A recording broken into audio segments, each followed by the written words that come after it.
শিকড় সমাণু মানে শিকড়ের ভিন্নতা থাকবে, শিকড়ের ভিন্নতা থাকবে।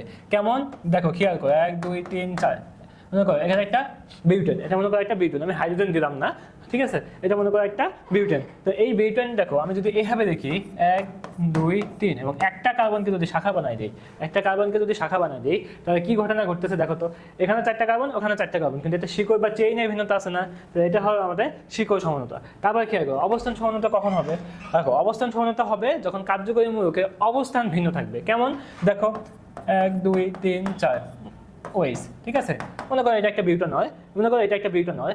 এখন তুমি এটাকে যদি এইভাবে লিখো 1 2 3 4 ওয়েসটা মনে করো হাইড্রক্সি গ্রুপটা তুমি 2 নম্বর কার্বনে দিয়ে দিছো, হাইড্রক্সি গ্রুপটা তুমি 2 নম্বর কার্বনে দিয়ে দিছো। তো প্রথমের ক্ষেত্রে ফাংশনাল গ্রুপ অর্থাৎ হাইড্রক্সি গ্রুপ 1 নম্বর কার্বনে ছিল, পরেরটাতে 2 নম্বর কার্বনে গেছে। তার মানে কি ফাংশনাল গ্রুপ অর্থাৎ কার্যকরী মূলকের অবস্থান ভিন্ন, এই কার্যকরী মূলকের অবস্থান ভিন্ন হওয়ার কারণে যে সমানতা দেখাবে সেটা হচ্ছে অবস্থান সমানতা। ক্লিয়ার? এবার দেখো কার্যকরী মূলক সমানতা কখন দেখাবে, কার্যকরী মূলক সমানতা কি কখন দেখাবে, দেখো কার্যকরী মূলক সমানতা দেখাবে যখন কার্যকরী মূলকটাই ভিন্ন হবে, কার্যকরী মূলকটাই ভিন্ন হবে। দেখো CH3 বন্ড ও বন্ড CH3, আরেকটা এক্সাম্পল খেয়াল করো CH3 CH2 CH2 OH, খেয়াল করো আরেকটা এক্সাম্পল তুমি একটু খেয়াল করো, আরেকটা এক্সাম্পল তুমি খেয়াল করো তো এখানে CH2 OH CH2 OH।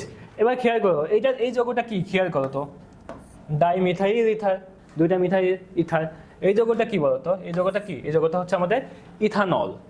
খেয়াল করে দুইটারই আণবিক সংকেত কিন্তু একই, কিন্তু এখানে পার্থক্য কোথায়, এখানে পার্থক্য হচ্ছে দেখো একটা অক্সিজেন এবং এখানে হচ্ছে আমাদের OH অর্থাৎ একটা অ্যালকোহল, একটা হচ্ছে ইথার, কিন্তু তার সংকেতটা কিন্তু সেম। তো এইভাবে যদি তাই কার্যকরী মূলকটাই ভিন্ন হয় তাহলে কি দেখাবে কার্যকরী মূলক সমানতা।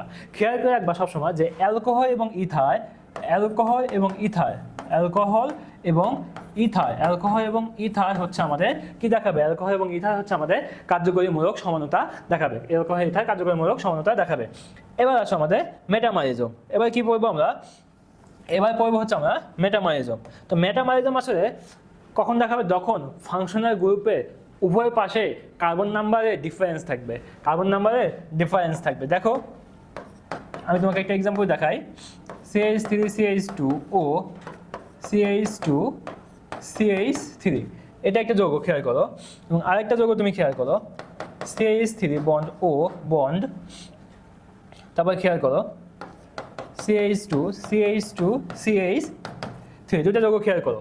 এখানে ফাংশনাল গ্রুপ কোনটা, এই যে অক্সিজেন অর্থাৎ ইথার অক্সিজেন, এই যে উভয় বোথ সাইডে খেয়াল করো তো, এই পাশে 3টা কার্বন, এই পাশে একটা কার্বন, এই পাশে 2টা কার্বন, এই পাশে 2টা কার্বন। তাহলে কি হয়েছে, কার্যকরী গ্রুপ অর্থাৎ ফাংশনাল গ্রুপে বোথ সাইডে কি আছে, বোথ সাইডে কার্বন নাম্বারের ডিফারেন্স আছে। তাহলে যে সমানতা উদ্ভব ঘটে সেটা হচ্ছে আমাদের মেটামারিজম, সেটা হচ্ছে আমাদের মেটামারিজম। এখন প্রশ্ন হতে পারে এখানে ফাংশনাল গ্রুপের অবস্থানটা ভিন্ন, তাহলে কি এটাকে আমরা অবস্থান সমানতা বলতে পারবো না? হ্যাঁ, মেটামারিজম এক প্রকার বিশেষ প্রকার অবস্থান সমানতা, খেয়াল রাখবে এক প্রকার বিশেষ রকমের অবস্থান সমানতা।